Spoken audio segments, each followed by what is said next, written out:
step in and make those decisions that insurance companies are making those Well, decisions? at least if you have 30 or 40 different insurance companies, if the insurance company doesn't treat you right, you can switch to another one. The government's, you're just trying to call the government with a problem.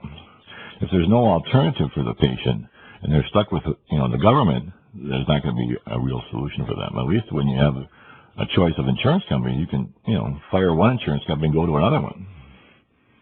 We're talking with Congressman Dan Benishek of Crystal Falls. Moving to the question of Sheboygan Hospital, I think the entire region was shocked earlier this year when for a brief time it shut down, and something happened to salvage that deal and to rescue it, and now it's owned and operated by McLaren, which is based in Flint. But I'm wondering, what is it that happened to salvage that deal? Well, the Sheboygan Hospital ended up with a dispute with Medicare about their billing practices.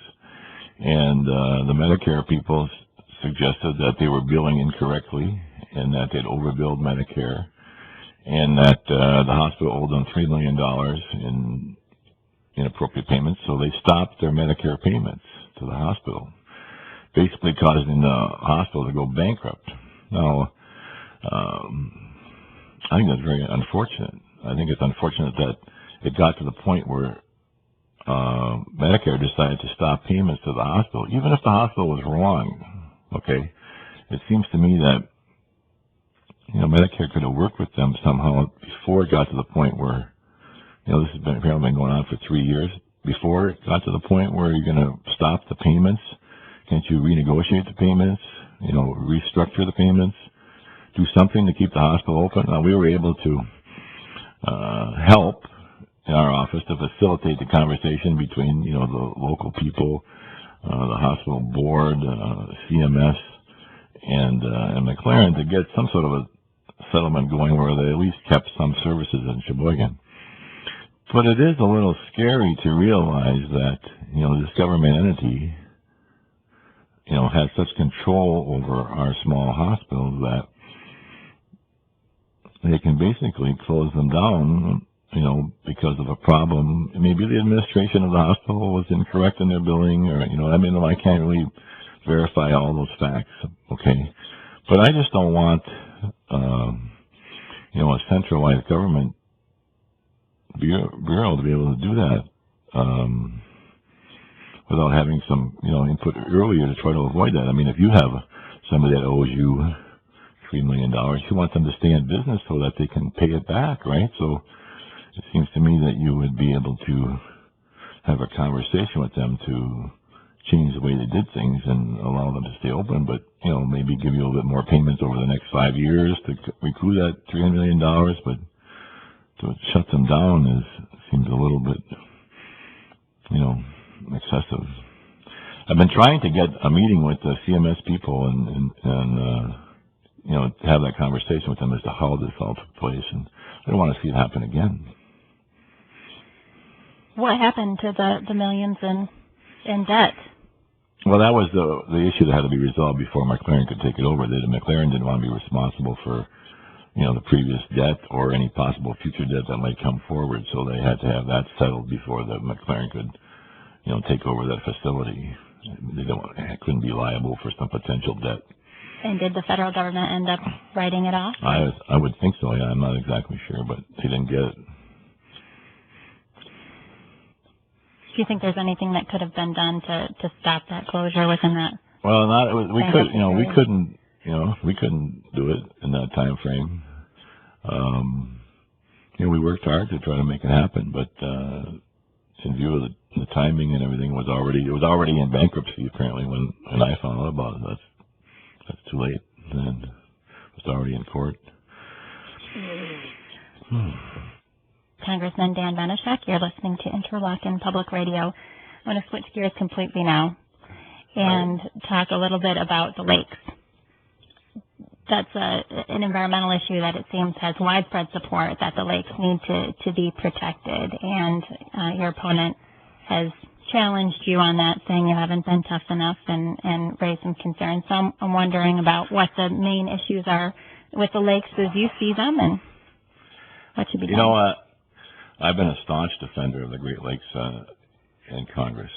You know, I grew up in northern Michigan. I'm an avid outdoorsman. I live on a lake in northern Michigan. The Great Lakes are a resource for us and a jewel for Michigan. And my district epitomizes that.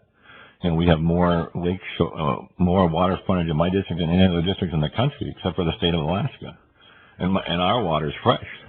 You know, I've been on the bipartisan Great Lakes Task Force, where, you know, Great Lakes representatives work together to find solutions for the Great Lakes.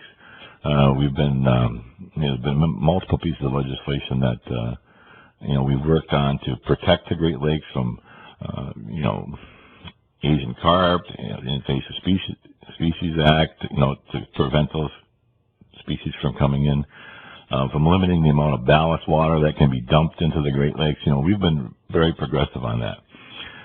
Frankly, the stuff that Gary's talking about is, you know, is trying to prevent an overreach of government bureaucrats in Washington, in the EPA, frankly, from dictating issues right here in Michigan. Michigan's got some great laws. The amount of mercury dumped in the Great Lakes is cut in half over the last 8 years. We want Michigan to be in the forefront of the treatment of the Great Lakes, not some bureaucrats in Washington who don't understand our issues.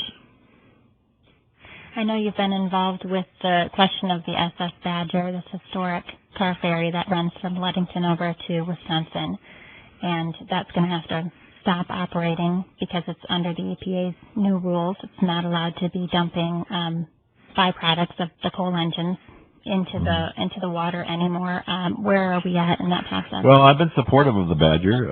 They have been working to try to switch that around a little bit so that they get out of the coal business. But I'm supportive of the Badger certainly at this time. I think it's a huge economic impact for our area, and I want to continue to see it running. You know, also concerned about the environmental aspect of it, and I understand they're working on it, but you know, it's still a process. And your first years as a congressman, I'm wondering, as you look back, what are your chief accomplishments as you see it? Well, you know, I think we've changed the conversation in Washington. In the first 2 years of Mr. Obama's administration, they were, you know, passing legislation without reading it or understanding how much it costs or even what it did. That's not happening anymore. At least now we're having a conversation as to, you know, we're saddling our children and grandchildren with, you know, trillions of dollars in debt. And what's that going to do to their ability to be successful and have the American dream? They're going to be saddled with taxes to have to pay for that. And I think that, you know, we're having that conversation now. You know, we haven't been able to turn all that around because we've had a Senate and a White House that doesn't want to do that. Well, critics would certainly say this isn't a conversation, it's gridlock.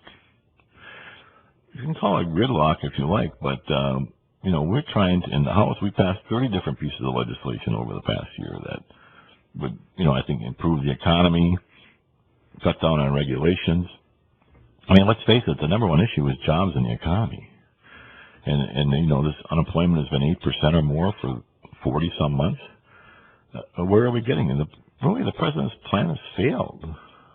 I mean, in the Upper Peninsula, unemployment's easily over 10%. And, you know, we're not getting anywhere. You know, we're just trying to come up with some solutions. I'm not an avid partisan. I'm a surgeon. I'm used to solving problems. And I got into this because I wanted to, you know, be part of the solution. So, you know, we've got some ideas.